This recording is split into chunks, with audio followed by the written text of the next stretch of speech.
Bonjour, je suis Jean-Marc Pierson, j'écris et je raconte des histoires. Un riche fatigué de sa richesse a mis tous ses sous dans un sac, et le sac dans une poubelle. À la grande loterie des clochards, c'est Robert, mon ami Robert, qui l'a trouvé. Il a crié « Hurrah !» Et aussitôt il a senti l'angoisse l'étreindre. Et si on m'avait entendu? Et puis il s'est dit « Allons, c'est quand même pas à mon âge que je vais me laisser emmerder par un paquet de millions. » Alors il a crié « Hurrah !» encore une fois. Et un peu plus loin, il y avait Jules. Jules qui a dit « Qu'est-ce qu'il y a? T'as trouvé des têtes de sardines là au moins ?»« Ah non, a dit Robert, là j'ai trouvé des millions. »« Ah bah t'as pu à t'en faire alors ?» a dit Jules. « Non, a dit Robert. » Et il est passé sous le nez de Jules, avec son gros sac plein de millions sur le dos, et Jules s'est pas du tout douté que Robert lui avait dit la vérité. Mais en passant, discrètement, Robert a jeté une poignée de billets dans la poubelle, et bientôt, Jules a crié « Hurrah !» Il a senti l'angoisse, il s'est pas laissé faire. Il a jeté 2-3 billets en l'air, le vent en a fait passer un juste entre les nez d'Alfred et de Victor. Les deux vieux clodos se sont rudement cognés. Billets coincés entre leurs deux nez, ils ont failli s'étriper. Puis finalement, ils se sont dit « Allons, c'est quand même pas à nos âges qu'on va se laisser gâcher l'amitié par un billet de banque, même gros. » Alors ils sont partis faire la monnaie au bistrot du coin. Finalement ils ont tout bu, sauf une petite pièce.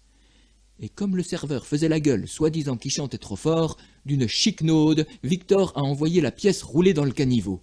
Un rat s'est jeté dessus, un serpent s'est jeté sur le rat, et une mangouste sur le serpent. Un éléphant rose les a écrasés, et là-haut sur l'éléphant rose, il y avait Jules qui disait « Ha ha ha, t'es comme ça, moi j'en ai tout un troupeau !» Tout ça faisait bien marrer Robert, et puis le monde s'est évanoui.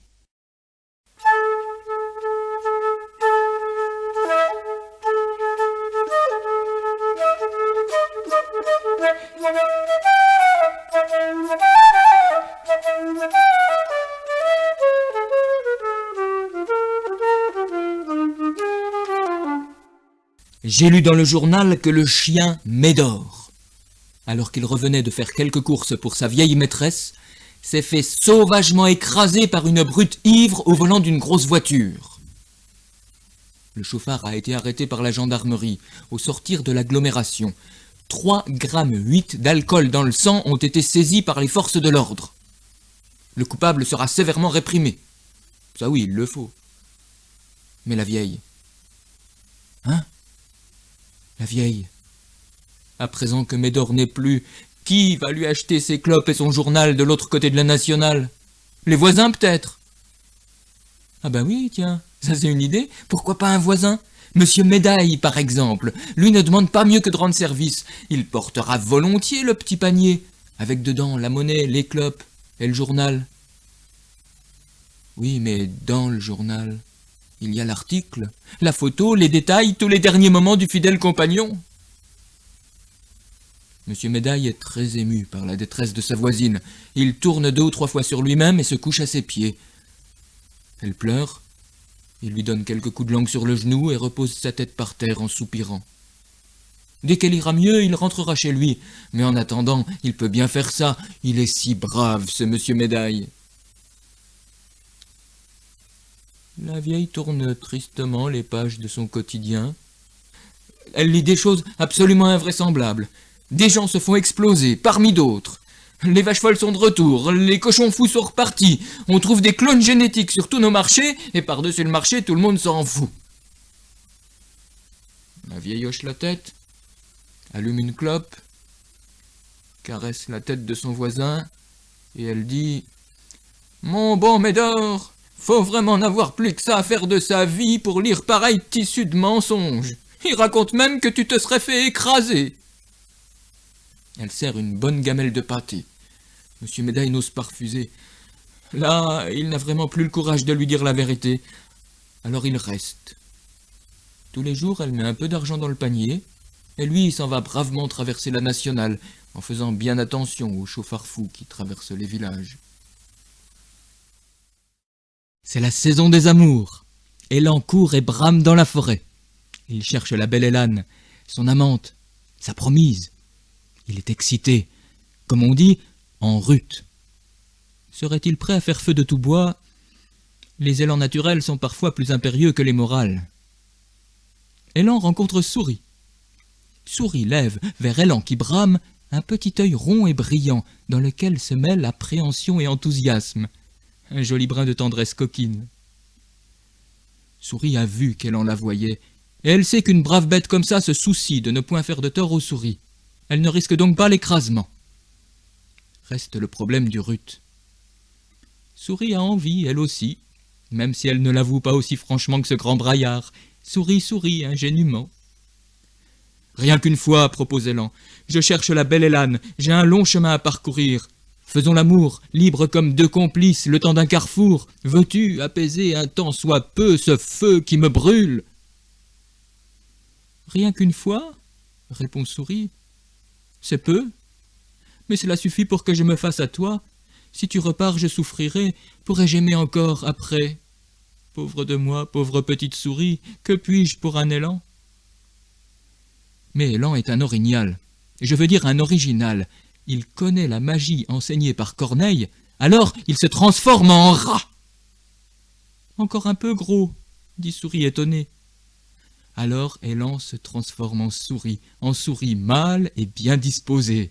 Conquise, Souris s'abandonne, Élan la prend, là, au beau milieu du chemin. Entre cris et soupirs, ils oublient quelques instants. Deux souris qui font l'amour changent l'atmosphère d'un carrefour pour toujours. C'est la morale de mon histoire. Et la belle Élane, pendant ce temps-là? Eh bien, d'après la pie, elle blagassait, sur un arbre perché, en compagnie d'un certain corbeau qui lui disait « Amour, liberté !» Ceux qui sont faits l'un pour l'autre finissent toujours par se trouver.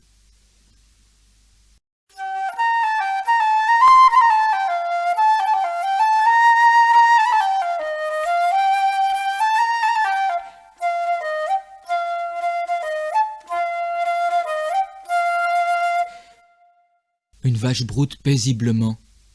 Son petit veau gambade de ci de là. Il se tonne de temps à autre des fureurs métalliques que crache, à intervalles réguliers, la bouche noire d'un tunnel. Un poète égaré trouve tout cela très beau. Mais tout d'un coup, les extraterrestres débarquent. Leurs intentions sont claires. Ils veulent capturer un train.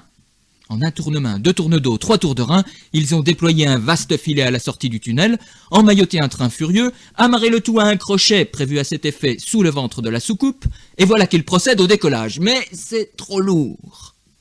Les soubresauts de l'express impriment à la soucoupe et à son chargement un mouvement oscillant au ras des pâquerettes, semant la panique chez les habitants du pré, tandis que vache s'aplatit, sabot par-dessus corne, un gigantesque coup de train au train projette veau par-delà les frontières barbelées, jusque dans les bras du poète effaré, renversé, aplati. Sous le choc, l'homme entre sur le champ en contact télépathique avec la vache. Une immense panique bovine achève de désorganiser la ronde affolée de ses molécules cérébrales. Il serre veau contre son cœur en meuglant désespérément. En vertu du principe des vaches communicants, inversement, Vache retrouve son sang-froid et s'élance à la poursuite de sa progéniture. Un gigantesque coup de train au train lui permet de suivre le même chemin que son bambin, stabilisant du même coup la soucoupe. Les extras, enfin raisonnables, libèrent leur prise qui s'enfuit en sifflant à la poursuite de son retard. « Il nous reste à penser, » soupire Vache, léchant son veau endolori. Poète assommé ne se réveillera que beaucoup plus tard. Sa famille, ses amis ne comprendront jamais le sens de ces quelques mots que depuis lors il répète obstinément « Lavage de cerveau, lavage de cerveau !» Eux songent à un attentat et à incriminer certains milieux sans doute hostiles à l'agriculture.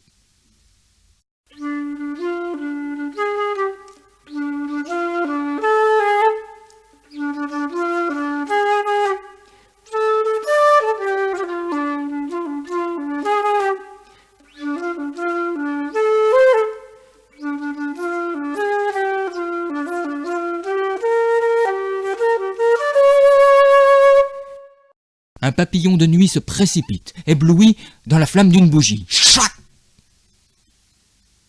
Un autre se cogne inlassablement à la paroi de verre d'une lampe tempête. Une lampe à pétrole, ça pue. « Je t'aime car tu es flamme, et que je voudrais être toi, dit le papillon à la lampe, qui répond « Je ne t'aime pas, mais je te trouve plutôt sympa, et même je te comprends. Moi j'aime un bidon d'essence, son bec verseur est magnifique.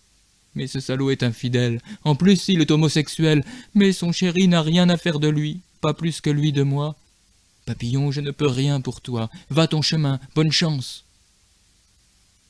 Je ne peux pas m'éloigner, répond le papillon. Tu me refuses l'embrasement, mais je reste ébloui. M'éloigner, m'enfoncer dans l'obscurité me paraît bien pire que mourir cramé. Je t'en prie, cesse de m'opposer cette paroi de verre cruelle. Laisse-moi te pénétrer.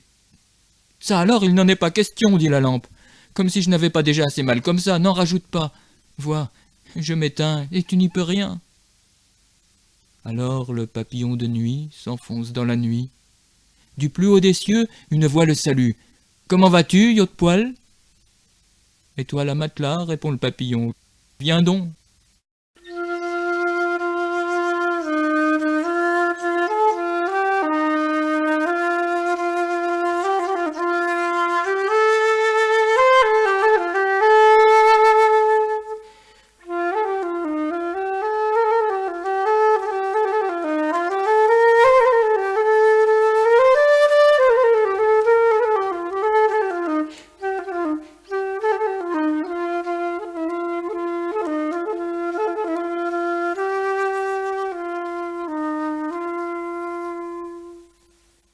Enveloppé par son manteau, appuyé sur son bâton, l'ermite avance à tâtons. De sa lanterne, il éclaire son chemin de ténèbres. Tiens, un fantôme. Que dit-il ?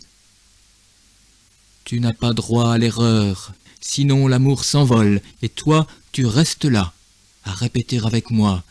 Tu n'as pas droit à l'erreur, sinon l'amour s'envole. Réponds. Je suis amour, répond l'ermite. L'erreur, c'est toi.